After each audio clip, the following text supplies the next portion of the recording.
And the red light means we are recording. And Paul, would you take it away for week 2 of Thinking Theologically? Yes, sir. Thank you, Colin, as always, for your assistance. And thank you, everyone, for joining us. I appreciate your participation this evening and every evening. So I want to start with an introduction to an introduction, or as I'm calling it, Paul's prologue. I want to frame the large picture before we start talking about God. So 4 brief comments. Number 1, because we live in a post-Enlightenment culture, which is both infatuated with the self and saturated with individualism, we treat traditions like buffet lines. That is, we pick and choose what we like and we ignore and disregard what we don't like.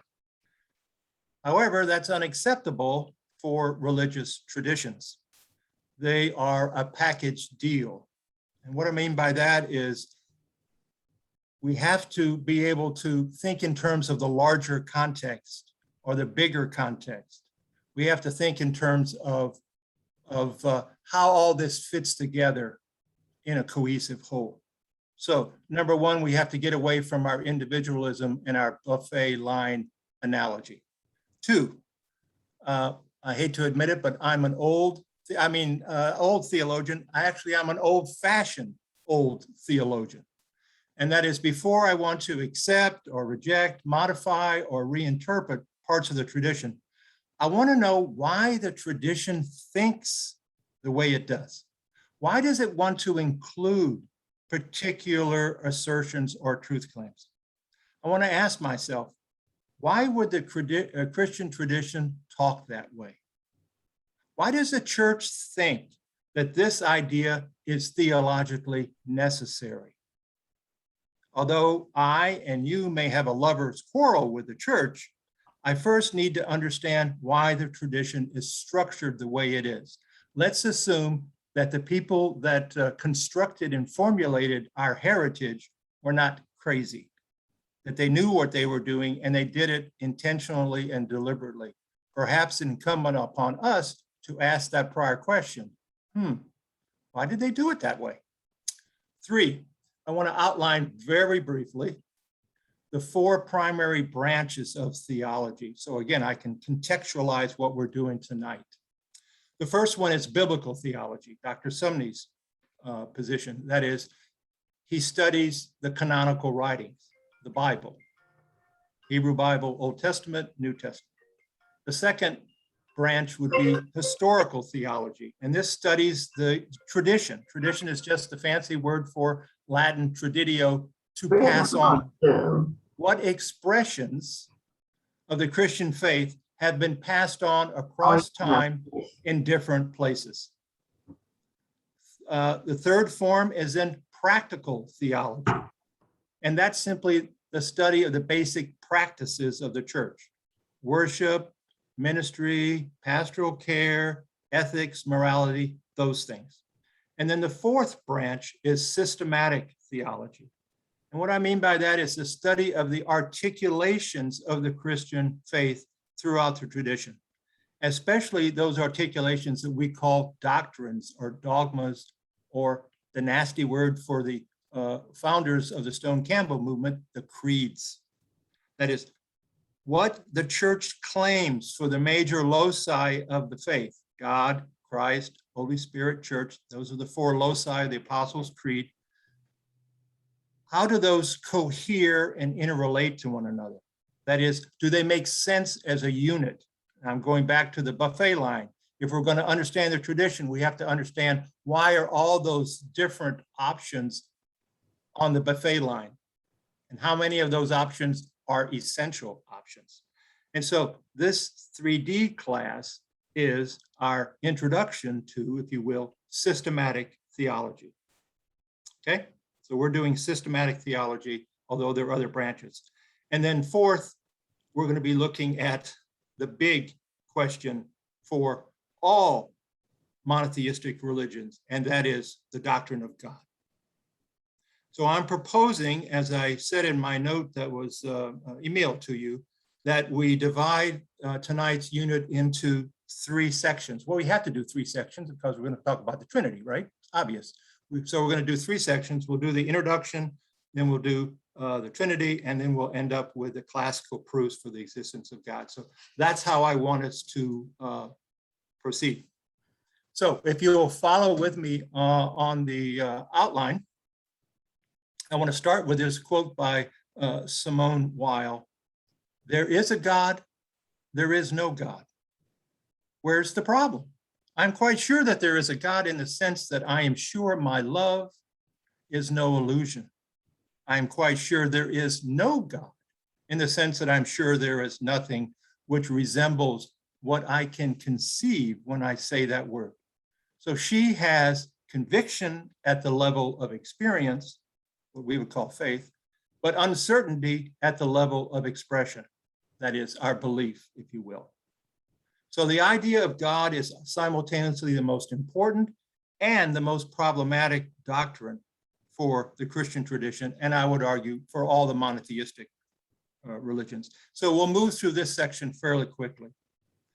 Obviously, it's the most important because it's foundational and essential. We're calling this theology. So by definition, theology is about God. Remember, theos is Greek for God, logos is Greek for word. Therefore, we're talking about theology, words about God or the study of God. So that is the central, constitutive, referent of all 3 monotheistic traditions. It's the subject of revelation. It's the foundational principle of reality. The fancy word there is ontology.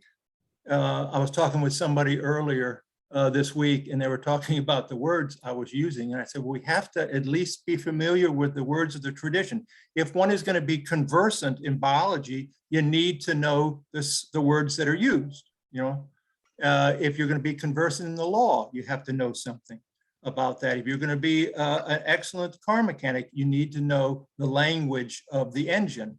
So if you're going to be conversant in the Christian tradition, we need to know the language. So let's not get hung up on the language. Ontology simply means the structure of being, the ground upon which everything else is, if you will, constructed. And God is that vehicle. That's what we mean by creator. And obviously, God is the ultimate meaning for human existence. And Tillich uses the words ground of being and also ultimate concern. And you can read the quote then by Migliore that the Christian tradition begins and continues and ends with the inexhaustible mystery of God. What can we understand? What depths can we explore? What can we say about God that is both respectful of the concept, that is the idea and the being of God, behind the word itself? Now, the most problematic section is important to us because every religious tradition, any tradition, is always in dialogue with the culture in which it exists. And therefore, by definition, we need to know where the culture is. When Pastor David is preaching or when Elizabeth is preaching, obviously, they have to be in tune with, where do I think the congregation is? What does a congregation need to hear? And so one has to be obviously cognizant of the larger culture in which the Christian tradition is housed. And so we need to be aware that the concept of God is very problematic. It's an elusive idea. It's the most challenged idea. And it's not just simply challenged by agnostics and atheists, it's also challenged by theists. And again, let me define the terms. If one is a theist, God, theos, therefore one espouses or believes in God. If one is an atheist, the A simply means not, contrary, so one is not a believer, someone who advocates God. Agnostic is a great word and probably the most honest word we can say. Again, A meaning not, and it comes from the Greek gnosis, and gnosis means to know. So I don't know. I don't have enough information to know about that. And so that concept of agnosticism is simply an in-between. I am literally torn between options, between choices, between beliefs. I don't know enough to say yes, and I don't know enough to say no. So it's an in-between, agnostic, not enough knowledge. And obviously God is the most criticized idea. And the neo-atheists, if you're aware of who they are, Sam Harris, Richard Dawkins, and the late Christopher Hitchens. Those are the three people of the last couple decades who I think are the most popular, if that's the right term, scholars who write against religion. So the next quote I have in that paragraph, I was riding in the car to Trancy and working on a paper, and all of a sudden I always listen to NPR, and so this happened to be an installment back in 2013 where they were talking to a young person, and they asked that person if they believed in God, and the person said, "I don't really, but I want to." And then the person responded, "It's the kind of question, the God question that is, that you don't have anything that's clearly stated. Yes, that is a fact." And so here you see the conflation of the religious tradition embedded in its culture. The cultural default system in the Western world, as we're going to talk about in session 5, is obviously scientific. That is the way in which we verify truth, the way in which we in any way legitimate something and validate it is to demonstrate. That is empirical evidence. And last time I checked, that's not appropriate to what we mean by the concept of God. So that's by way of quick introduction. The problem of God then, is God for real? That's the biggest one. It starts with Ludwig Feuerbach. I don't know if anybody reads him anymore. The Essence of Christianity. It was written in 1841. It is a mind blower. The bottom line is simple. For Feuerbach, who introduces, he's influential for Hegel, and he's obviously very influential for Sigmund Freud. What he's arguing is that all theology, that is all God talk, is really anthropology. That is, human beings are projecting onto the cosmic screen. And it's an incredible book. Durkheim, some of you may know Emil Durkheim, Elementary Forms of Religious Life. He's a sociologist, so he's talking about societal needs to control. And then Freud's most important book when it comes to religion, this is Paul Jones's judgment, obviously, is The Future of an Illusion, which was written in 1927, where he simply argues that religion is an infantile stage which we have to outgrow. It's adolescent. And so we have to grow into adulthood, which means reason and science, and we need to give up our childish ways. Okay. Is God relevant at best or dead? This is number 2 under the problems. After the Holocaust and Shoah, lots of books, lots of writings. I think the most important Jewish writing outside of Elie Wiesel would be Richard Rubinstein, whose book is called After Auschwitz. The other book, or the other issues, is the Death of God theology, which was big in the 1960s. Hamilton and Altizer were involved with that. Right now, I think the latest poll I've seen is like 25% of Americans, don't have anything to do with God or religion in any form. Number 3, is God sadistic or a white racist or a misogynist or violent? God's employ then to validate these systems. And then number 4 is the one that I associate with Marx and Engels, and that is that God is used by the ruling class, if you will, to dominate and oppress other people. And therefore, religion is what I call then the good housekeeping seal of approval. That is, religion is used to validate whatever the system is. Marx and Engels called religion then the opiate of the masses, to placate the masses. Okay? Now, so we live in a culture that obviously is not only questioning and criticizing and analyzing, but is focused on religion, and we just have to accept that and be willing to live with it. In fact, I obviously endorse, as I said last week, questions. And so the most important question for me in terms of the tradition is to ask, well, who is this God? Before I say yes, before I say no, before I say I don't know, I need to know what it is that we're talking about. Are we talking about the same concept? And the tradition, the Judeo-Christian, the Abrahamic tradition talks about knowing God because God reveals God's self. These are revelations or self-disclosures in history. And so it's not theoretical, it's not hypothetical, it's embedded in history. God comes to us in history, and those are called revelations. And the book that is the witness for the Christian tradition is obviously the Bible, both the Hebrew Bible, Old Testament, and also the New Testament. And from the biblical witness, we can identify, or at least I want to identify 6 different attributes. And we'll go through them fairly quickly because most of them are obvious. God is one, that is monotheistic tradition, right? All 3 Abrahamic religions. God is transcendent. That is, God in some sense is not only creator who creates ex nihilo, but God is above and beyond us. There's always more. And that's why we talk about spatial images of God. Number 3, God is immanent. That is, God is also available and accessible and near to us. And then number 4, God is personable. That is, God has personhood. This is a difficult concept and one we're going to have to come back to in the second session tonight about the Trinity. God is love. Most people would yawn, because if you ask somebody, one word for God, I would say the vast majority would say love. Don't need to discuss that too much. I think we just accept it. And then God acts in history. And this is what's distinctive about these traditions. So what is now distinctive about the Christian understanding of God as revealed in Jesus? And these are very, very important. And the reason they're important is because Christianity is going to make a claim that the other 2 monotheistic traditions, meaning Judaism and Islam, do not accept. That is, we have to be honest to ourselves and say, we are the outlier. Those of us who have been to Jerusalem, and some of us have been inside the Dome of the Rock. It's not possible now after the second Intifada, unless you know somebody. And on the inside of the wall in the Dome of the Rock, which is the big iconic gold domed building that you always see, in the background when people are shooting pictures in terms of Jerusalem. Inside the wall on the inscription in the dome, it essentially is a polemic against Christianity. This is constructed around 900 CE.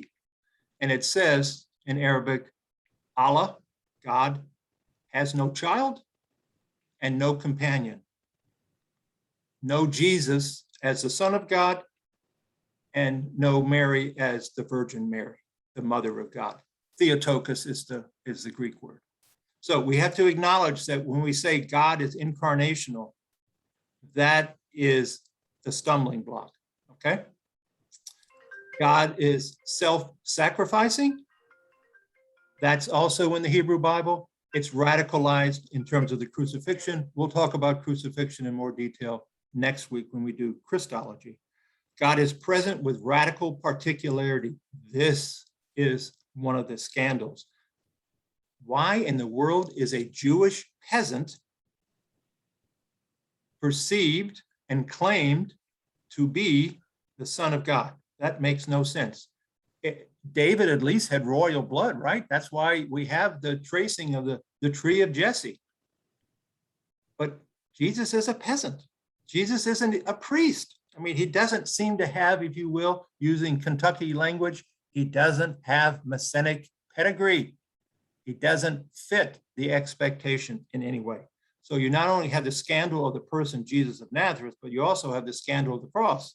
The fact that God's Son dies on a cross. It makes no sense at all. God, number 4, God is fulfilling God's plan for the world.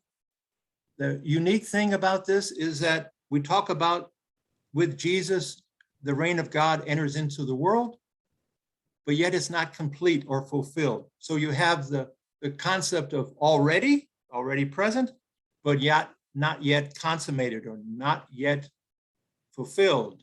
And so you have this tension and dialectic between already, but not yet. And the reason for that is simple. The Jewish expectation of the Messiah is this.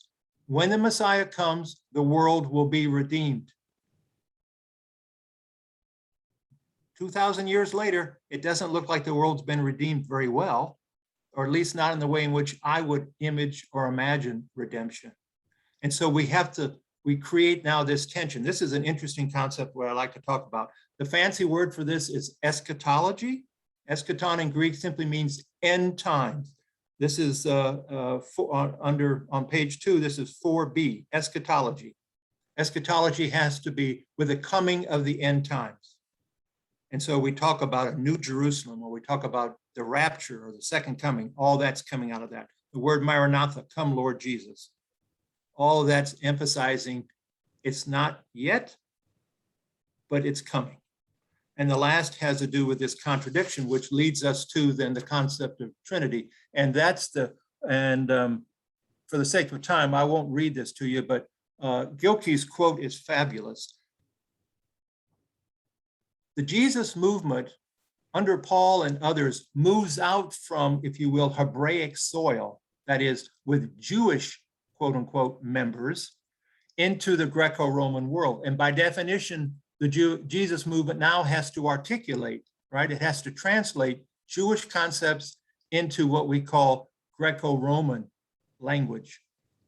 And so this transplanting of a Jewish idea into a different cultural form creates tensions, because the expectations of the Hellenistic world was that God didn't change. So we have an issue here. The aseity of God is the fancy word for God is independent of the world. Well, if these concepts are true, then we have a major problem. Christianity has a problem of, and all monotheistic religions have a problem. How does God relate to the world? And what does it mean to say that God is love? By definition, love means you're going to be changed, right? You are vulnerable as a lover, and you respond to the beloved appropriate to that situation, whether it be joy or whether it be sadness, whether it be health or whether it be sickness. Lots of issues then. So the question becomes, how does the Jesus movement then articulate its understanding of God as both transcendent and immanent, as both beyond and near? And you add on this new component that Jesus as the Messiah, Jesus as the Savior, Jesus as the revelation of God, in some sense is going to be embraced in this concept of nearness and farness. So I'm going to stop for just a moment and ask if there are any questions before we move to the Trinity, where I want to spend more of our time. Anything that I've said so far that is unclear and needs elaboration?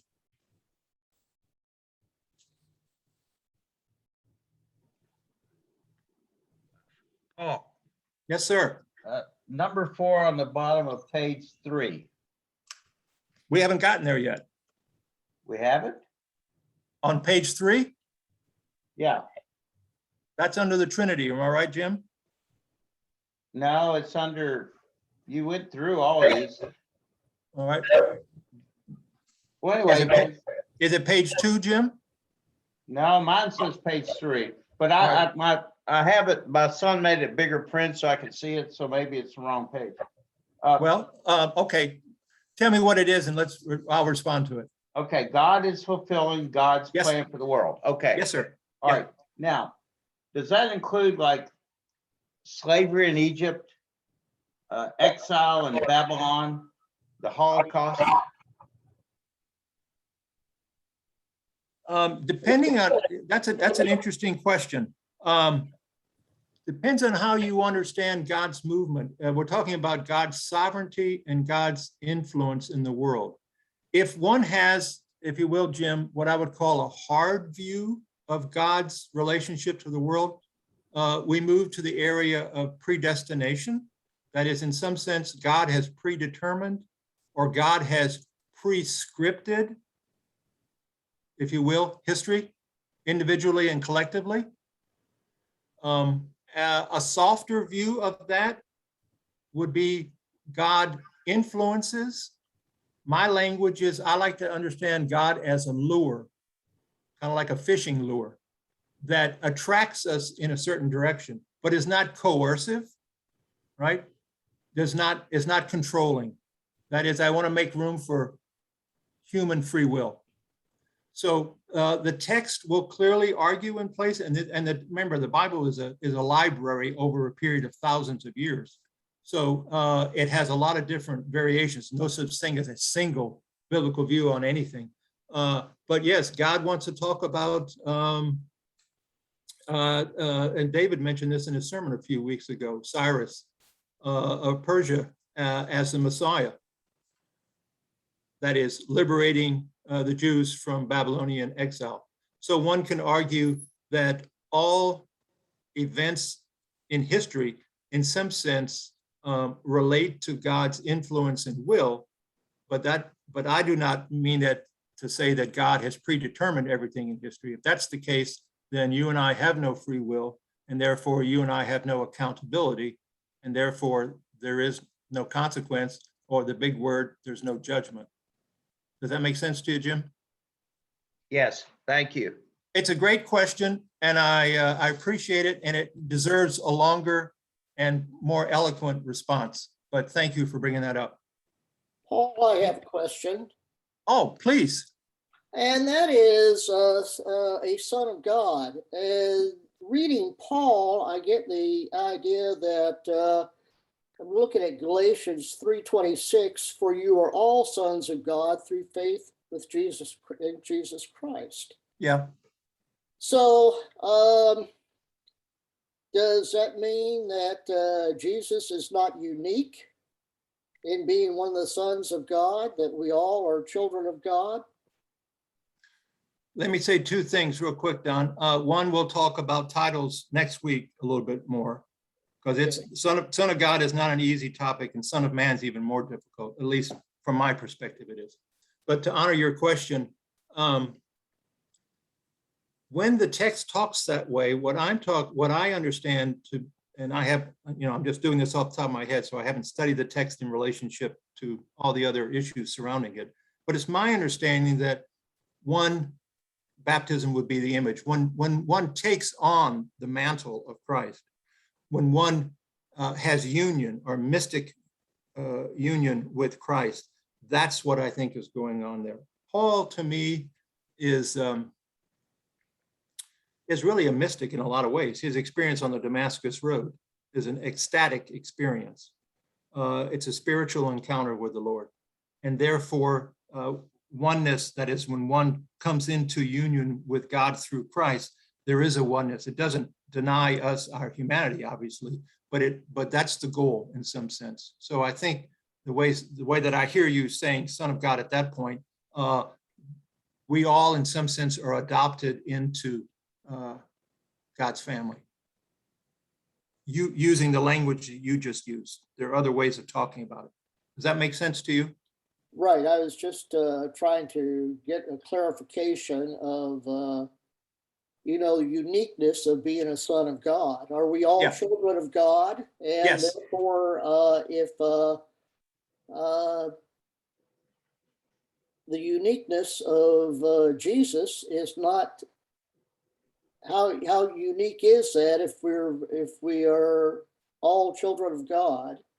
Well, and what's all maybe are very spiritual. Yeah, well, we are spiritual by definition, because as I understand it, we live at the intersection of history and, if you will, the vertical dimension. So we're going to go into this in more detail next week. So again, I want to honor your question, but I don't want to flesh it out too much.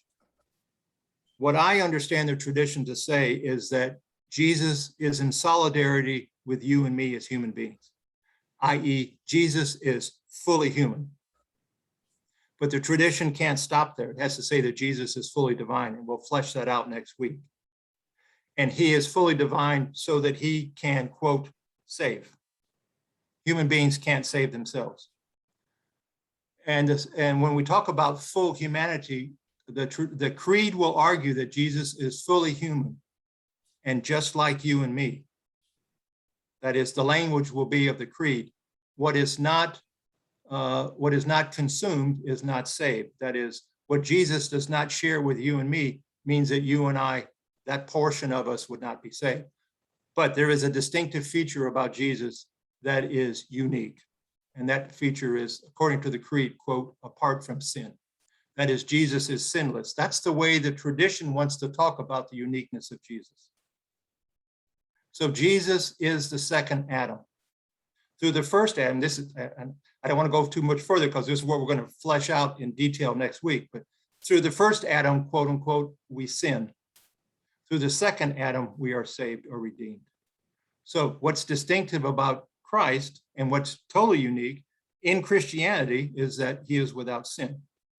What's unique, if you're asking this question as well, what's unique about the claim that the church wants to make about Jesus, that is, in relationship to what Judaism would argue that Jesus is a prophet. And my heavens, the Quran states this all over the place, that Jesus is a prophet. That's not the issue. It's the elevation of Jesus to divine status. That's the issue. And that's what requires the Trinity. Okay, I hope that helped a little bit, Don. A bit, yes. Well, my answers are not always the best answers, so I appreciate your patience with me. Thank you. You're welcome. So let's look at the doctrine of the Trinity, and let's ask ourselves the question, why? Why does the tradition need to move in this direction? Why does the tradition need to claim, that I'm talking about the Christian tradition, why does it need to claim this unusual configuration, the Trinity, which is unique, meaning by that, Judaism and Islam reject it. It's blasphemous. It does not make sense for monotheistic tradition to talk about three gods. Now, let's ask ourselves, before we say yes or no, or what the heck is going on here, let's back up. So if you look at page 3, my page 3, Jim, I don't know what page you're on. I had to use really small font, and I stretched out the margin so I could get this onto 7 pages as opposed to 9 or 10. And I hate to say it, but this is not the longest one we're going to be doing. You know, there's a lot of stuff going on here. So what's the general issue? The general issue for all the monotheistic traditions has to do with, how does one correlate? How does one understand? How do you connect the remoteness, the transcendence of God, the absoluteness of God, to God's relatedness to the world? Okay, that is, how does the absolute God relate to the relative world? That's the big one. Now, the specific issue, that is the Christian issue, is how do we affirm monotheism? Remember that Jesus followers are all Jewish at the beginning, right? I don't like to use the word Christian until we get to roughly 150. So the early Jesus movement is going to talk about monotheism, that is God, but they're also going to start elevate their claims about Jesus. When I say elevating their claims, I'm talking about the language about Jesus is become higher, higher, and higher, to the point of where he's not simply a prophet. He's more than a prophet. He's more than a rabbi. He's more than a priest. You know, pretty soon you end up with, he's God. I mean, you see that in the prologue to the Gospel of John. In the beginning was the Word, and the Word was with God, and then the Word becomes flesh. Holy mackerel. That is an astonishing claim, which is an anathema to Jews and Muslims. So Christianity has this problem. How to stay inside the monotheistic tradition, but at the same time, make these elevated claims about Jesus. You have to understand that there's a problem here that doesn't seem to cohere with a monotheistic structure, okay?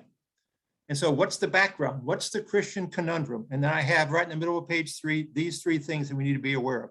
Clearly, Jewish monotheism rejects dualism, right? If you're going to say Christ is divine, but not identical with God, that sounds like 2 gods to me, and we can't go there. That violates the tenets of monotheism. But yet, Greek philosophy is going to talk about God's aseity, that is, God's sovereignty, right? God is independent of the world, and the divine can't change. You can't relate. And in no way does God suffer and die. Holy mackerel. That makes absolutely no sense whatsoever in a Hellenistic world. But yet that's where the Jesus message is going to be proclaimed. So how do we make sense of this when we're talking to people whose cultural backgrounds seem to be just the opposite of this? In fact, it's totally contradictory. So Christianity then has to reason and understand, what does it mean to say that God is in Jesus? And the claim is going to be that Jesus saves, and only God can save, and therefore Jesus has to be God. And that fancy word is soteriology. That simply has to do with salvation. Okay? So if you look at the paragraph there on page 3, right toward the end, the first part is from Miliori. The Christian confession of God as triune, meaning three, is a summary description of the witness of Scripture to God's unfathomable love incarnate in Jesus, God, Jesus, and experienced and celebrated in the community of faith. The doctrine of the Trinity is the always inadequate attempt to interpret this witness in the most suitable images and concepts available to the church in a particular era. That is, the church's expressions are always articulated in the thought forms and vocabulary of its endemic culture. It has no other option. So my language now is the Trinity is not a revealed doctrine. It didn't drop out of heaven. Okay? The Bible didn't drop out of heaven, particularly in the red letter edition. It's a human construct. It reflects the church's best attempt to express coherently the mystery of God, announced in the gospel and experienced in Christian faith, while doing two things. That is, Christian tradition is like a highway. It's got to avoid, if you will, the gutters, right? It's got to avoid the pitches on the ends of the on the roads, kind of like a bowling alley. You want to stay out of the gutter. You got to make sure that you avoid dualism, and you've got to make sure that you say that Jesus is also divine. Those two things are a requirement: monotheism, and that Jesus is divine such that Jesus can save. That's next week. That's the teaser. Okay, let's skip. If you have other questions, we can come back to that. Let me just get to page 4, which is the heart of the Trinity. And I'll try to talk through this. I won't be reading it to you. So first of all, we have to understand that there are actually two Trinities. And I don't know if you've even heard this before. I don't know what your background is. When people, particularly people inside the church, talk about the Trinity, they usually mean the economic Trinity. And if you know Greek, economics simply comes from the word household management is what it means. So if you're doing economics, which we all do, we're doing our household management, we're doing our finances. So the economic Trinity has to do with how God relates to the world. That is how God manages the world, if you will, okay, in terms of creation and salvation. So the economic Trinity is how God relates to the world and orchestrates salvation through the threefold agency of God the Parent, God the Son, and God the Spirit. Now, that is what you and I experience when you're immersed into the Christian story. And from the economic Trinity, from the way in which you and I understand God's movement in the world, we then reflect back and say, well, what does that say about the nature or essence of God? And that's what we call the immanent Trinity. So the economic Trinity is a Trinity that reaches out into the world, that is, that creates. And the immanent Trinity is the interior life of God. And God then is triune. God is known to the self. God has the other as Son, and that which unites them is the Spirit. So if that makes any sense, let's move to the two presuppositions. And this may be a stretch, and so make sure you ask me. I want to walk through it, and then we'll take Q&A. So these are the two things. This is Paul Jones now talking. These are the two presuppositions that I think are required to understand the Trinity as I believe it was intended, knowing that we've got to move through a lot of cultural baggage, and we've got to worry about translating from a Greek culture to the West. So God has personhood. Remember, we talked about before as one of the basic attributes or qualities or characteristics of God. God has personhood. And that means that God has self-consciousness. And this is the key. Human beings are unique, at least from my brain. We're unique in the sense that we have self-consciousness. Maybe dolphins do, maybe chimpanzees do, but we are self-conscious. And this is a distinctive feature because self-consciousness means that we can think about ourselves. That is, think about the capacity for us, we do it all the time, to think in terms of the past, to think in terms of the present, and to think in terms of the future.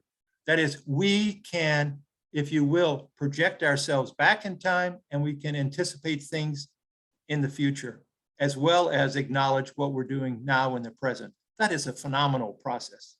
So God is a subject, God's self. God has self-consciousness. And in order for God to have self-consciousness, God has to have other.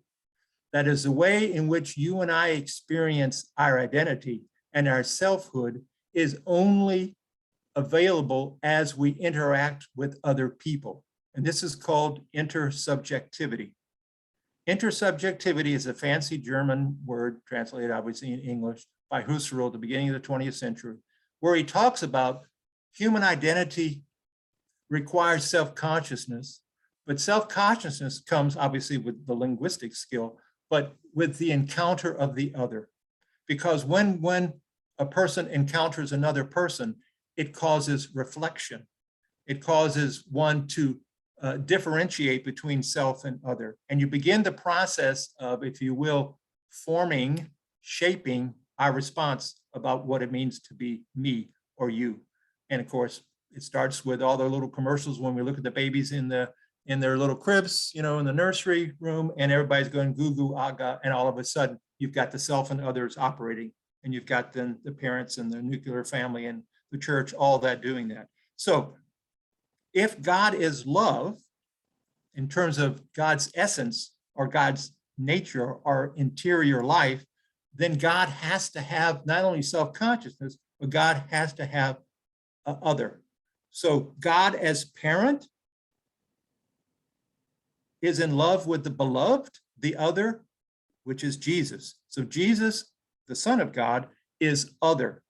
Now, this is speculation, right? This is not, we don't prove these things. This isn't something that we can do a mathematical formula. This is, we're arguing from the economic trinity back to the immanent trinity. That is, the way God works in the world is a reflection of who God is. I'm known by what I do. So I am what I do. And we're a hypocrite if I'm known for doing this, but all of a sudden I do something that's contrary to that. So we say God is consistent, God is love, and therefore the characteristics of love is to acknowledge the other, and that which relates God and other, or self and other, is in this case love. So the Holy Spirit, the agency of the Holy Spirit, is the vehicle of love, which unites God the parent to God the Son. That's intersubjectivity. That is how two subjects relate to one another. So what I'm arguing for, Jan, you got a question? Yeah. I can't imagine you have a question on something as basic as this. When you look at God as personhood, self-consciousness, and relatedness, Yes. can one say that God's presence is evolving? Oh, yeah. Yes. Ooh. Yes. And you've also, you hit up against the Greek glass ceiling now, what you've done. Do I get to go to the head of the class? Oh, the head of the class is large enough to contain all of us. That's the beauty. That's the beauty of the class. Asking on behalf of everybody else. Well, I try to sit my students in a circle, not in rows to begin with. Rows are too hierarchical. So if I understand what you're saying, you're compatible with what I hope to be saying, and that is, if love cares for the other, by definition, I change. And so we begin to see, and the tradition has two different, I don't want to go down this road because it's a long one. The tradition has multiple ways of talking about this.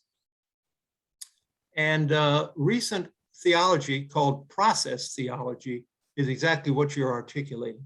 That God by definition is the highest that we know, but God continues to grow. And the reason God continues to grow is because God continues to have encounters with human beings. And those encounters are revealing not only who the person is, but also who God is. And in caring about other people, I'm expanding my concept of love, and therefore I'm expanding my presence. Does that make sense to you? Thank you. It does. It does. Okay. Thank you for helping me articulate that.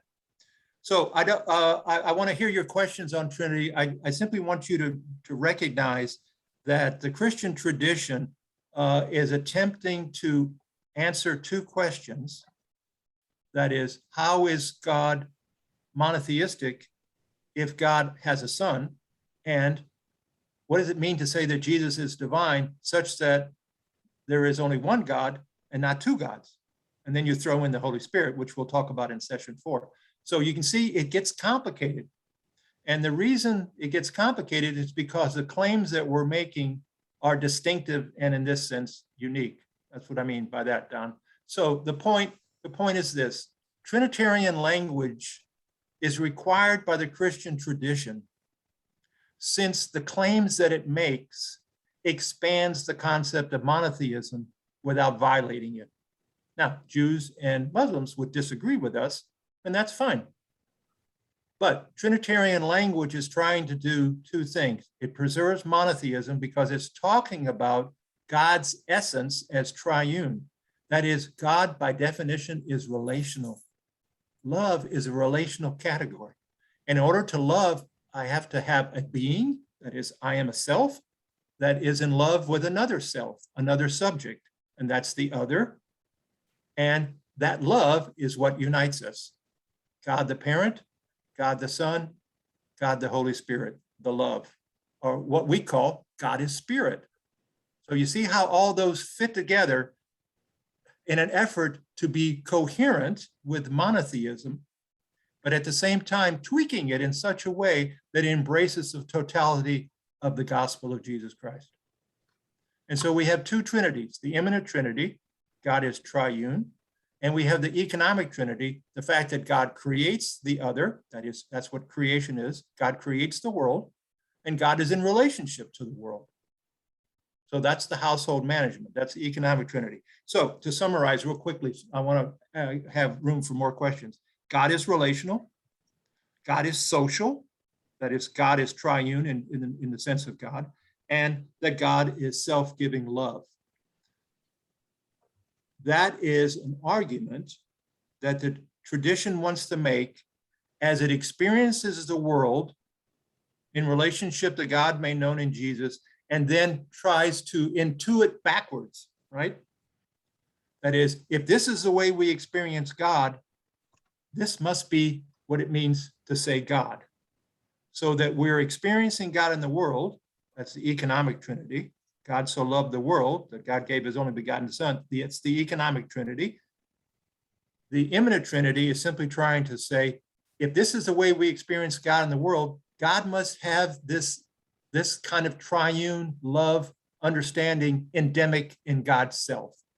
Now, we're using anthropomorphic language, so we don't want to literalize this. We're simply reflecting as to say, what does it mean to say that the essence of God is love?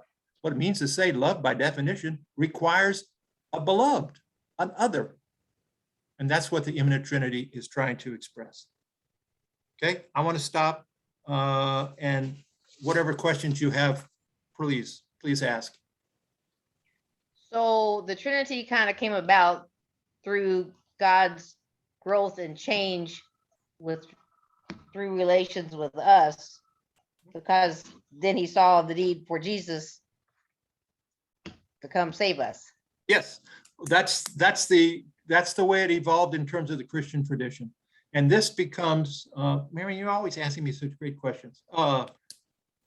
This becomes, I said to say doctrine, but it becomes kind of official at Nicaea, which is the first of the 7 great ecumenical councils, 325.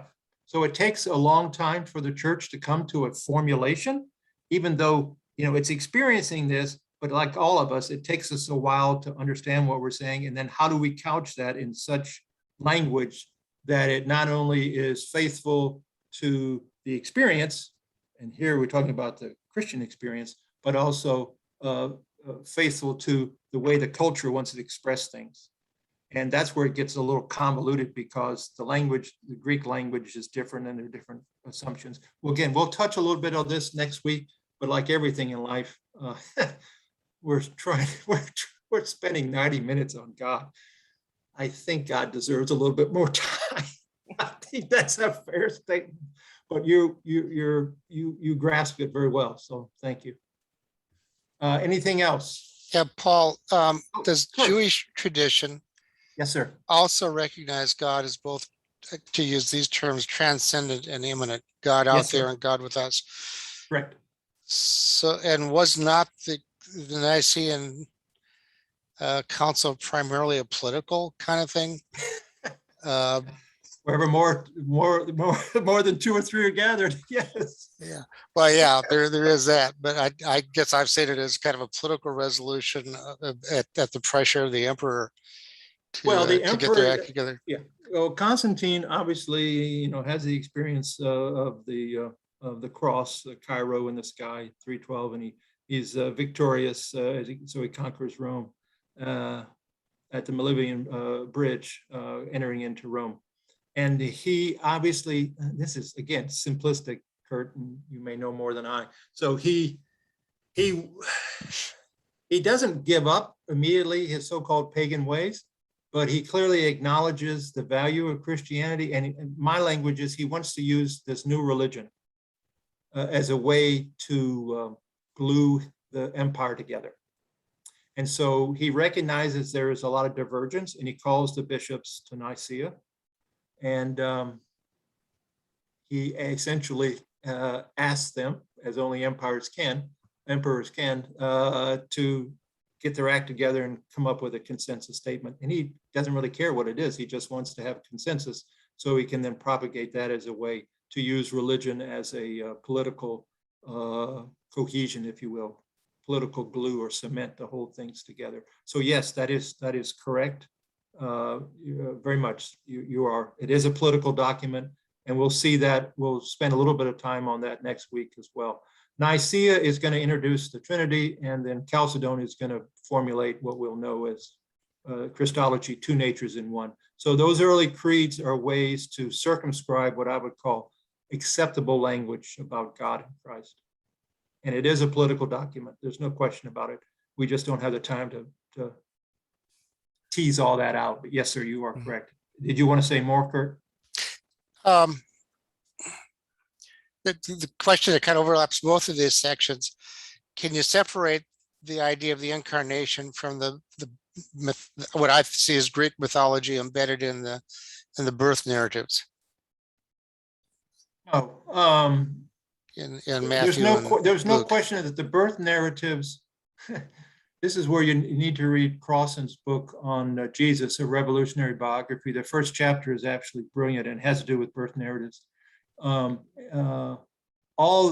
Caesar has a birth narrative. The reason we use Son of God language is because Octavian, the adopted son, he's Caesar is his great uncle, Octavian Augustus Caesar.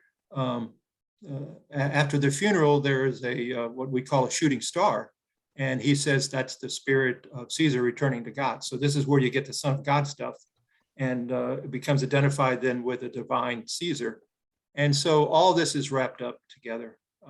You cannot separate out the way in which the early church speaks from the mythologies and the understanding of the Greek and the Roman culture. Mm-hmm. No more than we can do that today in terms of our culture. So the birth stories are a way to talk about the specialness of Jesus. Yeah. And they are very, very different, right? You have three magi, three kings, if you will, coming to see Jesus. And in Luke, you have stinky, smelly pariahs, bottom feeder shepherds. Wow. Two different stories. You would never link them together. One is addressing the elevated in the class, and the other is addressing the lowly of the lows. Wow, that's incredible. And the wisdom of the tradition is more than one, right? More than one. Okay. Paul, you yes. have 3 questions in the chat. Are you able to access that? I probably can if I know what I'm doing. Can one be a Christian without believing in the Trinity? Sure. Let me just say that I'm a very late comer to the Trinity. Meaning by that, what I understood the Trinity to be was not what I articulated tonight. I now see the Trinity as absolutely essential if we're going to make sense out of this Jesus talk. And clearly there are Christians who don't believe in the Trinity, and we obviously know who they are. Some of our best friends are Unitarian Universalists. So a Unitarian, by definition, Baltimore, early 1800s, reject the Trinity and talk about the Unitarian, that is, God is one. So that's been a what should we say, a problematic issue for a long time. And then the other question is a different variation of the Trinity. Oh yeah, there are lots of variations. So don't accept my view as a view. And my view is not the way the early church talked about it. Again, I'm trying to tease out from my reading to what it is that I think that's going on, that makes sense, that translates into our culture. So it has a bias built in, right? And the last question, if God is self-sufficient and existed at creation, what does this say about love demands the other? And that's, if I understand the question correctly, the fact that God, in one sense, doesn't have to create. If God is triune, God already has the other. But God creates out of love, out of an overflowing cup of love, if you will. God creates because God desires to relate to something other than God's self. Why do people have children? That's a very interesting question, and I didn't anticipate asking that. But why do we create? So there are positive and negative reasons why we create. I would like to think that the understanding of God as creator, that is God as differentiating God from the world, is a part of God's nature as love. I hope that's a fair statement. Okay, anything else before we move on? And I apologize, we're moving so fast. This is, I mean, I'm willing to stick around longer. So, you know, those of you that have to leave at 8:30, fine. Those of you that want to stay a little longer, I think I can do that. Colin would have to give me technical permission, I guess. So let's move to 5. That can be arranged. Oh, Colin, thank you. Let's move to page 5, which for me begins with the twin dangers of religious language. So I want to do 3 things very quickly. And again, I apologize. I want to talk about language because language is important. Ludwig Wittgenstein, the great Austrian-British philosopher of language, talks about words as the building blocks of our being.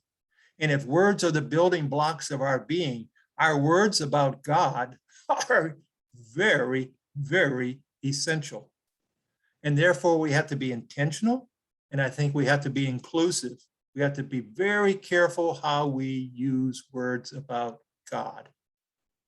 So, very quickly, I'm suggesting that we need to avoid 2 ditches in the same way that the Christian tradition wants to avoid the ditches in terms of dualism. It has to avoid the ditches of idolatry and irrelevance. What do I mean by idolatry? Idolatry is simply elevation of a finite object to the infinite. So idolatry means that we're shrinking the distance between the words that we're using and the reality that we're talking about. In this case, divine reality of God. So if that distance shrinks, so it's too small and you lose the concept of transcendence, then we talk about an identity. And this, I'm going to give you the obvious example. All of you know it. Listen to the way we talk. God is Father. You know, we talk about God as Father, as if that's an identity, as if God has gender. Huh?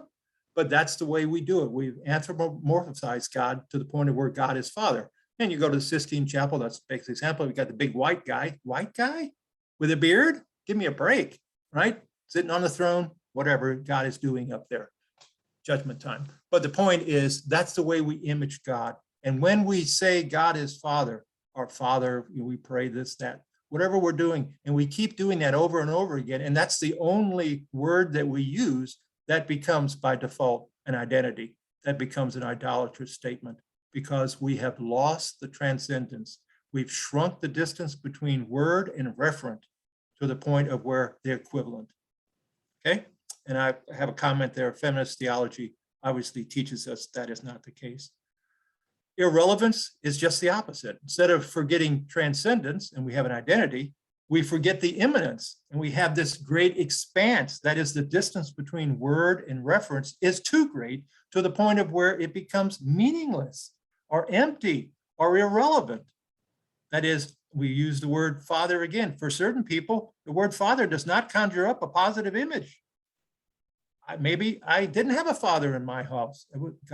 Father was absent in some sense, or maybe father was abusive. So again, multiple images. We have to be very careful about the words we use, and we always have to recognize the qualification that we have to say. And I want to mention that at the very end of this statement. So we have to express our understanding of faith and belief, and that requires human language. And we have to recognize that we construct then our theologies out of the lexicon of our being and our culture. So we have to recognize what we're doing. There's no such thing as, quote, religious language that is pristine and pure and in some sense uncontaminated from the culture in which we live. So we have to recognize that our language is already embedded with cultural presuppositions, and we have to resist those. So the mystery of God, that is the transcendence of God, works against the idolatry of identification, and the nearness of God, that is the immanence of God, works against the irrelevance, that is the fact that the word and the referent are too far apart to the point of where they don't mean anything anymore. Okay, so let's look at the proofs for the existence of God, and I'll try to just walk through this. Again, the beauty of the outline is that hopefully you've read it or you've looked at it before, and so you can follow along, or you've had a chance to read it and it may or may not make sense to you. It made sense at the time I wrote it, and I'm trying to make sense of it now. So I just want to very quickly identify and the fact that the tradition has talked about proofs for the existence of God. Now, I want to say one quick thing, and I apologize to throw more information out there, but notice that the very first issue, that is the very first concept that the church had to deal with, is Jesus. That is the essential claim, what they call it Christianity, right? Jesus is the Christ. There's a reason why Jesus is at the center and why we have to address that next week, the doctrine of Christ. But first you deal with who is Jesus in relationship to God and in relationship to us. And you have to deal then with the Holy Spirit, and you deal with church. But it's only as you get to the Middle Ages, only when you get to roughly the 11th century, do we talk about so-called proofs for the existence of God. That is, those that become kind of, what should we say, seminal and accepted. So there are 4 classical proofs for the existence of God. The first is the ontological, and this is the one that's still debated. I've heard multiple lectures by esteemed philosophers and theologians who are still grappling with the essence of this. And so the ontological argument is espoused by Anselm of Canterbury, and this is embedded in a prayer. So how you like that? And what's unique about ontology, remember, is the structure of being. So we're talking about the idea of God, okay? That is, if we're going to talk about God, we have to have some concept, perhaps a definition. We have to agree upon what it is that we're talking about.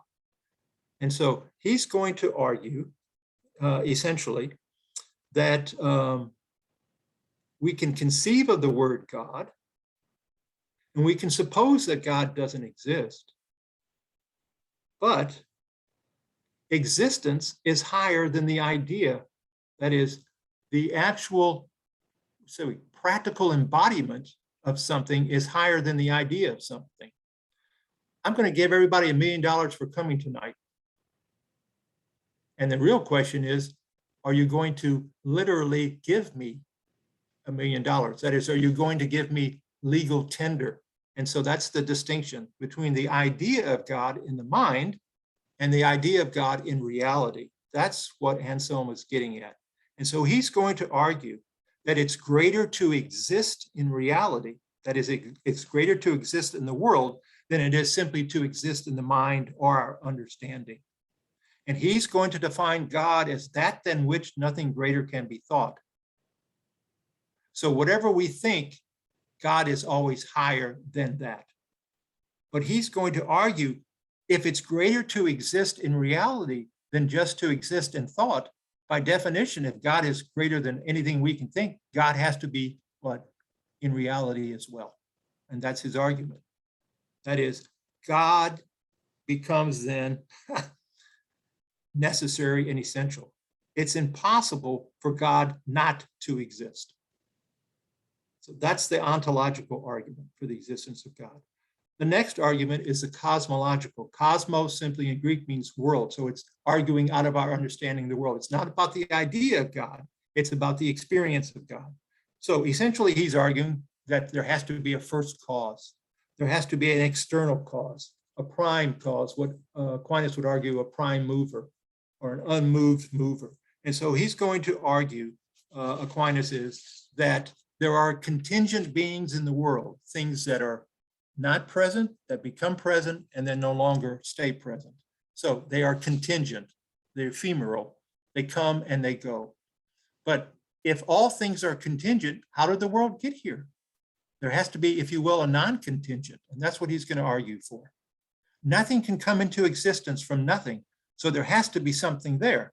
Some things do exist, and therefore there must be a necessary being.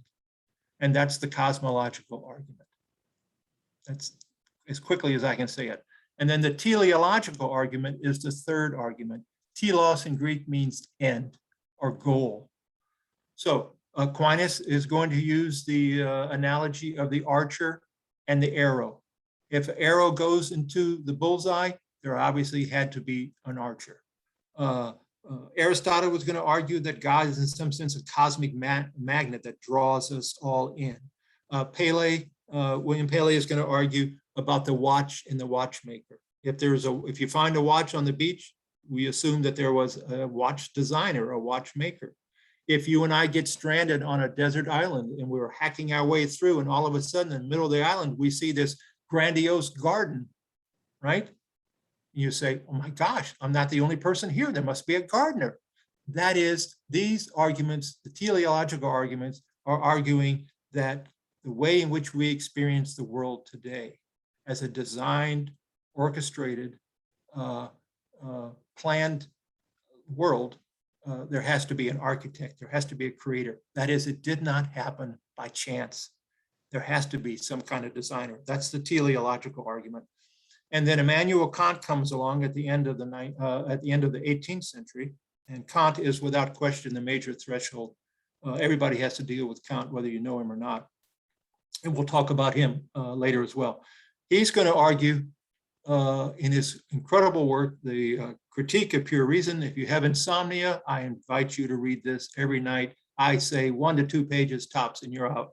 Either that or you're going to throw it out the window, one of the two. So the Critique of Pure Reason, he will argue in 1781 that the teleological argument and the cosmological argument can be reduced to the ontological. That is, the way we experience God in the world eventually has to be reduced to the idea of God.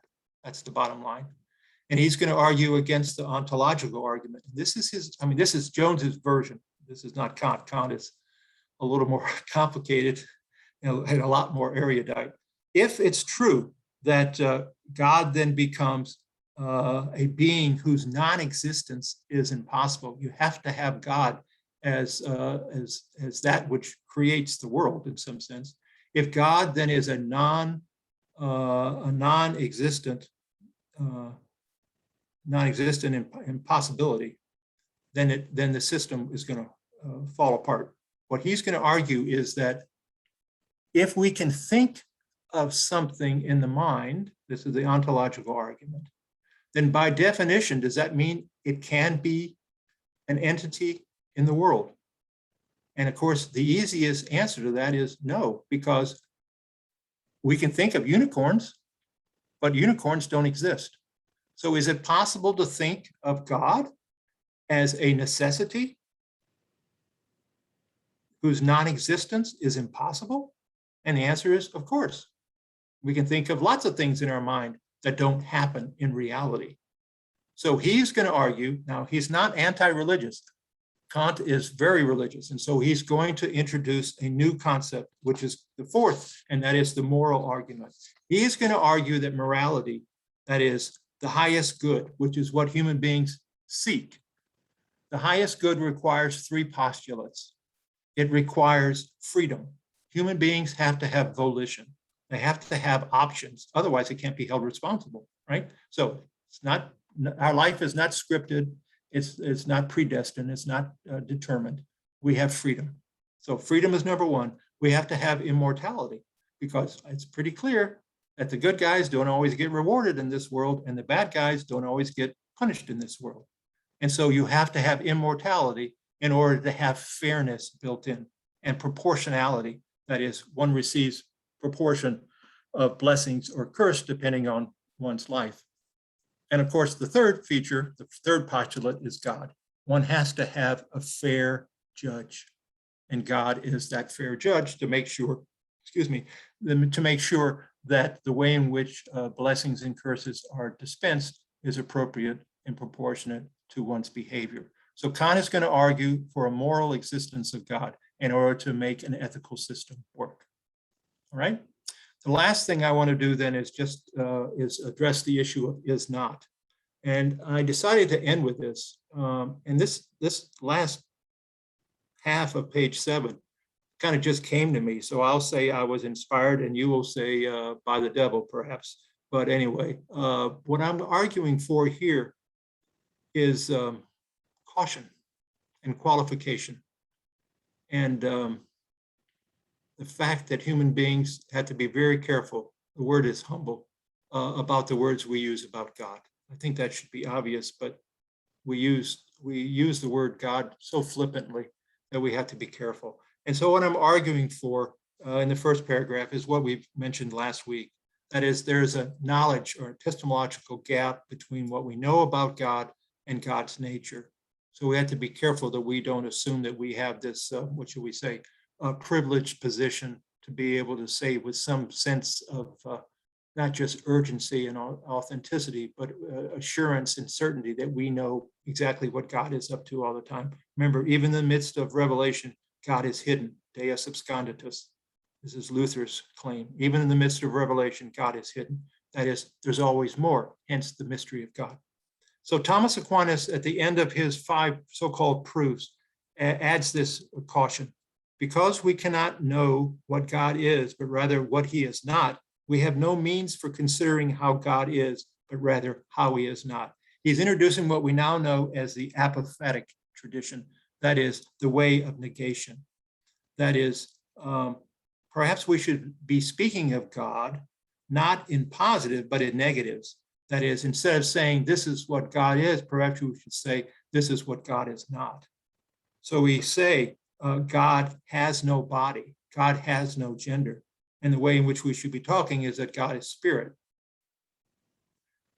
The other way that we should be talking is analogical, that is, by analogy. So we say God is love, but we don't mean God is love in the way human beings love. That's not it. And we can't say simply that God is in some sense the highest form or the highest degree of love.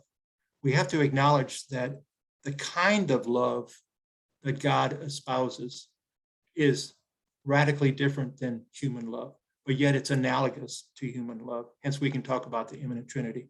So the two ways in which the tradition wants to talk about God is by way of negation or the negating of a property, which you and I have some familiarity with because we use those concepts, and also by way of analogy, which is concepts that we know. So we talk about God in terms of what God is not, that is an apophatic way, that is by negating something. We say, God is not this.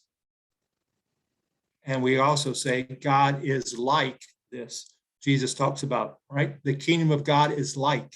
It's not an identity, but it is a way in which to connect those two, to say that they're analogous.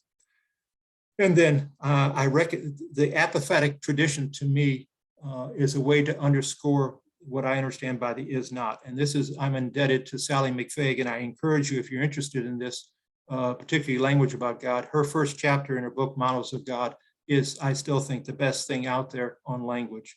And she talks about the is not. That is the perennial and the persistent whisper. Anytime we use the word God, there should be an is not. That's the epiphatic way to acknowledge that our words and the referent of our word are not identical. This is why Judaism talks about God, G-D. Okay? And then the last paragraph has to do with the way in which we experience God. We talk about theology in one hand, we talk about mystical contemplation, and the mystical contemplation has to do with intuiting God as opposed to trying to comprehend or understand God. All right, that concludes what I would like to say. So let's open it up to more brilliant questions.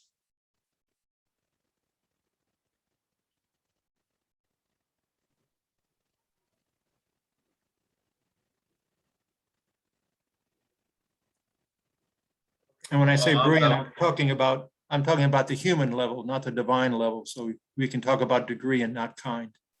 Yeah. One thing this is, like David said earlier, this is way above my head, okay? Well, it's But- above mine too. That's Well- why we have a community, Jim. Yeah, okay. Would it be wrong, because I have my doubts, okay?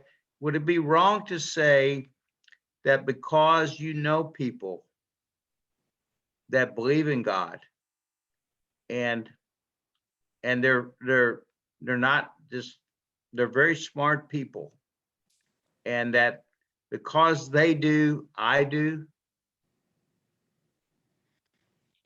I would not articulate it that way. If I understand what you're saying, Jim, I think if I respect and honor people and they espouse a certain belief system, I would say to myself, wow, there's something there that seems authentic or genuine.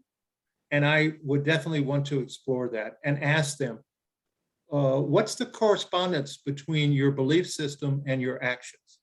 And of course, that's exactly what we're talking about in terms of theology. That is, I see the actions of God in the world, at least what I perceive to be God's actions in the world, and I ask myself, well, what does that say about the nature or the essence, the interior life of God?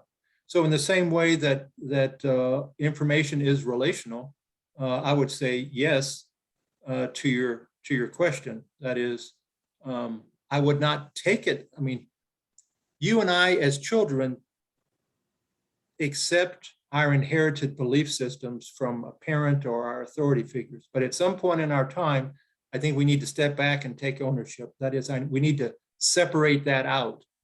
Everything I was taught in Sunday school, I don't believe. So I had to make distinctions between what I think is valid and what I think is invalid, or what I think is optional or what I think is essential. So we're always sorting through, if you will, and other people are necessary in that process. And what I'm trying to do is help us be in conversation with the larger tradition. That is, there are certain voices in the tradition that have a more prominent place because they've articulated things that has been acknowledged and recognized as foundational and worthy of transmission through the time. So yes, other people will influence us. I don't want to believe because they believe. Belief is personal. That is Luther's motto for the Reformation: justification by grace through faith. It is God's gift, but I have to accept it for myself. I won't take it on someone else's terms. I have to acknowledge it myself. And that's the personal commitment of faith. For some of us, it's a leap of faith. For others, it's just a faith step. So depending on when you ask me, Jim, the leap could be a lot longer, as in a broad jump versus, a little hop, skip, and a jump. That's why agnosticism, I think, is a very honest place to be. Remember, faith is not certainty. If I'm certain about something, I don't need faith, right? Faith is in things not seen. I don't need faith.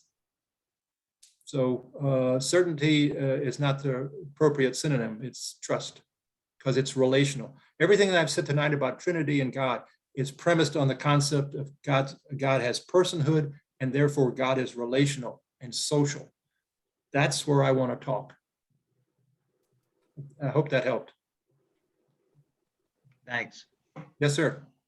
Other questions?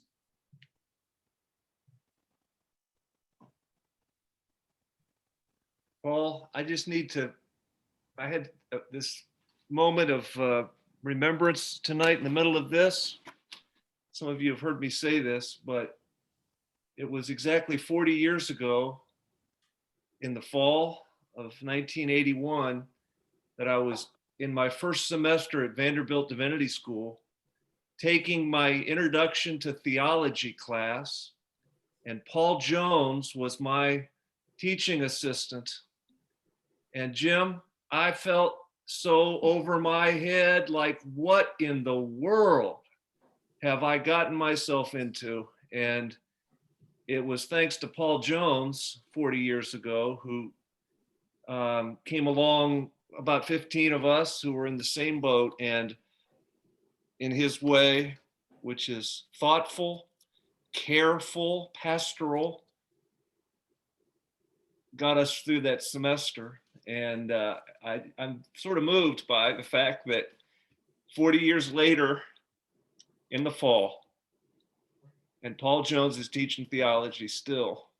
And what I'd want you all to know that I've come to recognize over these years, and I think Paul helped me to understand even way back then, was all these big words, ontology, eschatology, these philosophical arguments for religion by Aquinas and Wittgenstein and Husserl and all these names, is to remember that these are people who spent their lives writing thousands of pages.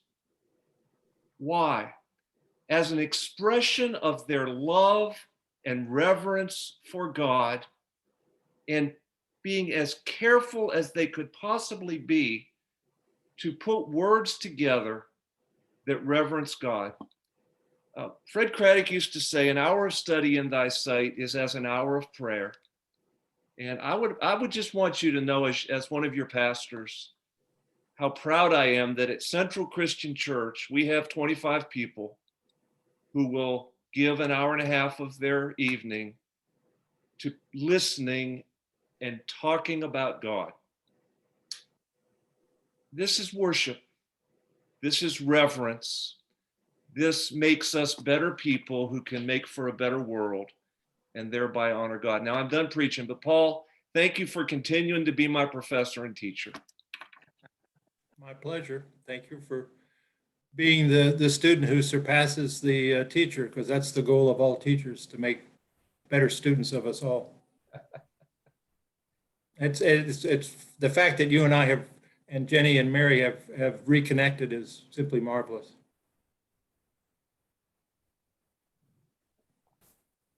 Anyone else? We don't need it. We don't have to have another testimony. A question is sufficient, but testimonies are also good. Good for the soul.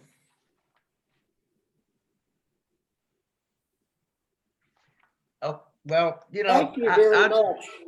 I wanted to say it's been a very revealing evening. Wanted to thank you and all the others who have contributed. Thank you, Don. Thank you for your question. I don't want this to be so, obtuse, that it doesn't make sense. What I'm trying to help you do, and essentially I'm trying to help myself. I'm creating these outlines from scratch, and that is, it's my way of working through the tradition. Because like a good farmer, I'm plowing the ground. Plowing the ground. That's what we do. And so I want to help people understand why we talk this way, and what it means to talk this way, and how that informs what it means to be a follower of Jesus. In that sense, we can have fun doing it, but these are life and death issues on a lot of levels. And so we have to take it seriously. And I hope that we can respect the tradition in such a way that we can absorb it and internalize it, but also recreate it in a way that is appropriate and meaningful for today. The gospel is not static. It's not like a Christmas ornament that stays. It clearly moves and shapes and flows, and that's the agency of the Spirit.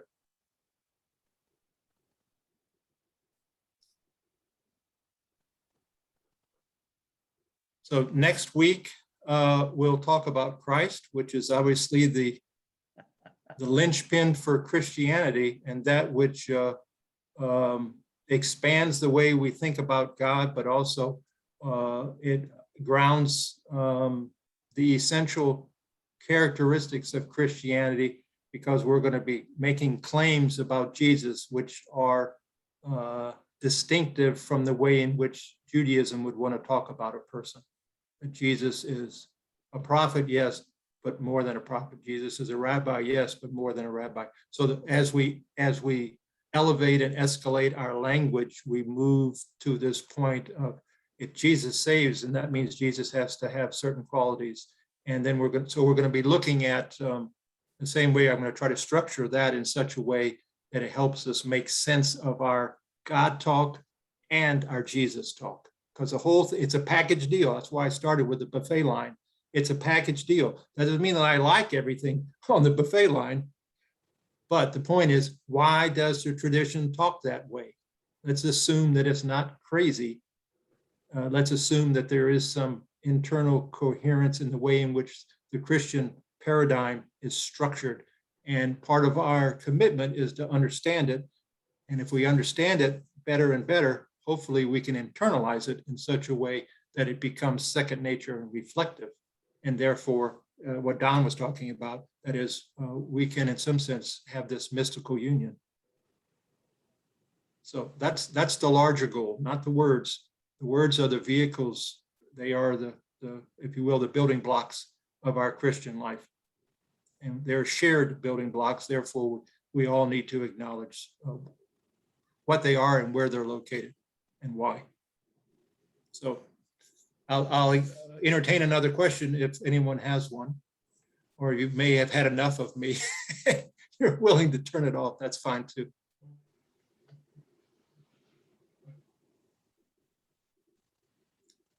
Okay. If you want to pursue this, you're welcome to send me an email, pjones@transy.edu. Otherwise, we'll say good evening, and I'll send out either Colin will or Kim will, I guess, send out email with outline for our third session. Okay. Thank you very much for your questions and for your participation.